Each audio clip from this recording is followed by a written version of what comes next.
Finally, the Sex's case against Coinbase has been resolved, and Coinbase's move to have the case dismissed has been taken into consideration.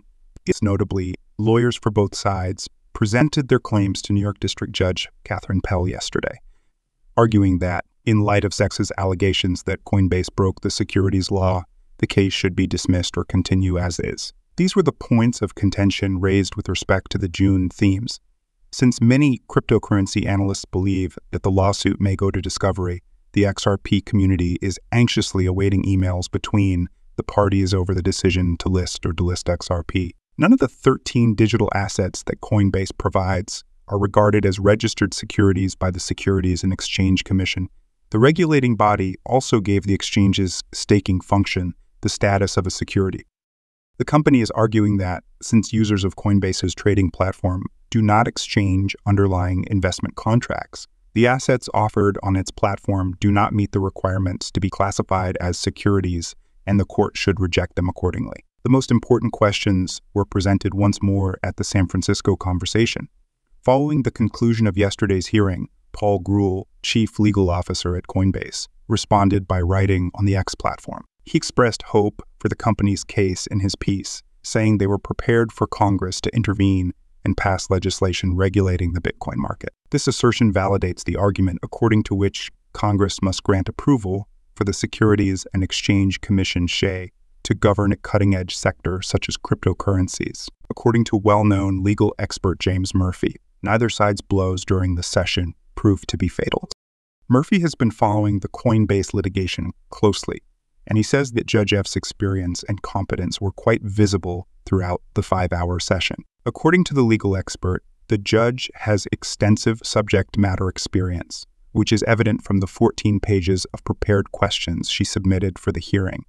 However, the parties' disagreement with Judges Jed Rakoff and Elisa Torres' decisions was to be expected. Paying attention to the fact that both judges are from the Judge Feed District is warranted.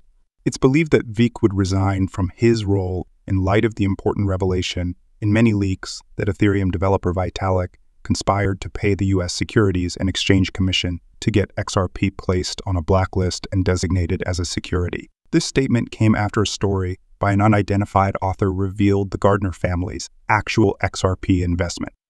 The timing of the unintentional email leaks involving V, the founder and CEO of the Ethereum Foundation and the chairman of the SEC, is linked to Forbes' purported prediction that the value of XRP will be close to or more than $660,000. Bing and Google have moved quickly to confirm this information. Currently, Canadian-Russian Vitalik Buterin is the CEO of Ethereum, and at a 2018 talk, William Henman stated that Ethereum is not a security at this time. It is a hybrid platform for software development and decentralized systems, as Buterin conceptualized. First of all, it was his idea. The Ethereum Foundation eventually came to be because of Rumble case, which I believe had to have a starting point. Gaining additional credence from this, he presented the Ethereum platform in his 2013 white paper. However, he didn't disclose the platform's creator until January 26, 2014, during the North American Bitcoin Conference in Miami. At that time, he named it after the Valerian brain. People in the crowd who had had the same chat as me in November 2013 had exposed 7 accounts which the Ethereum developer, in collaboration with the U.S. Government Securities and Exchange Commission, effectively compensated. It would be beneficial for William Heinemann to compile and take into account this lengthy timeline.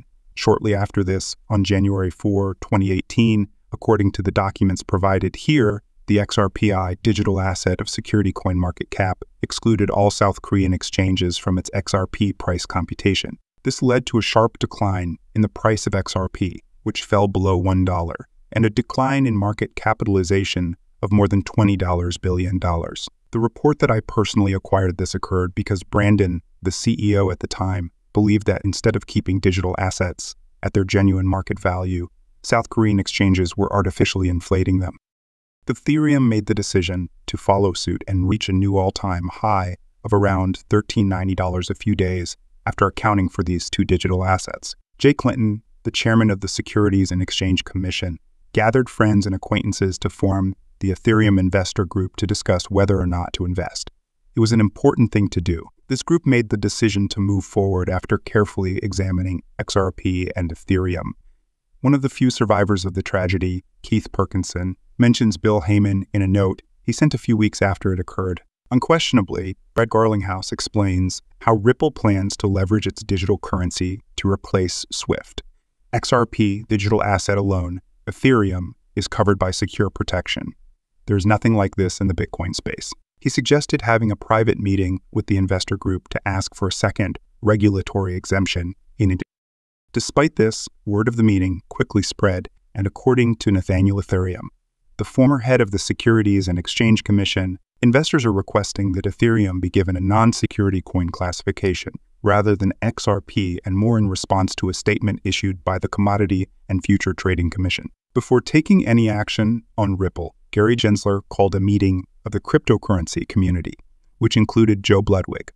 He stated that more regulatory clarification was required. Their side projects got out of hand, and during this meeting, they formed the team that is now the Ethereum Foundation. By June 2018, Coinbase had announced that it would list Ethereum Classic, and it had also been allowed to publish a paper evaluating the SEC staff's clearance of the XRP asset. However, the Securities and Exchange Commission has not made the details of this notification available to the public. This comes after William Heyman declared that the Ethereum asset held by the Ethereum Foundation was now a security, and that XRP was now a security.